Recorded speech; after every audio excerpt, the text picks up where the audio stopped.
in a commercial symposium, we have addressed the problem of the management of these patients, because now, everybody's so enthusiastic. We're going to give androgen deprivation therapy. We're going to give abiraterone, enzalutamide, apalutamide, darolutamide. But we don't realize that these patients will live longer, but they will live longer on hormone therapy. So this is not sugar pill.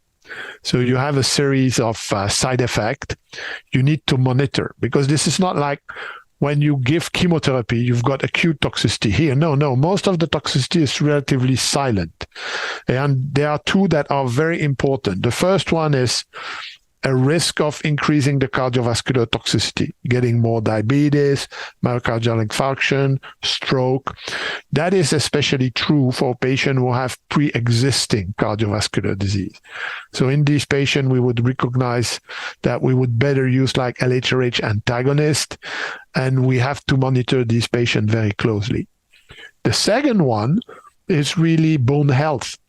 When you start these patients on androgen deprivation therapy, they start losing bone, and you increase the risk of having frailty fracture. Honestly, 10 years ago, it was not a big problem. The patient would live 1 or 2 years, so you would not have really time to get that. But now that we have patients who live 5, 6, 7 years, it's very good for them. But we have to be more vigilant on monitoring bone loss, doing CT scan, bone scan, recommending exercise therapy. So that are really the two big things we have spoken about, trying to really say, okay, these drugs are great.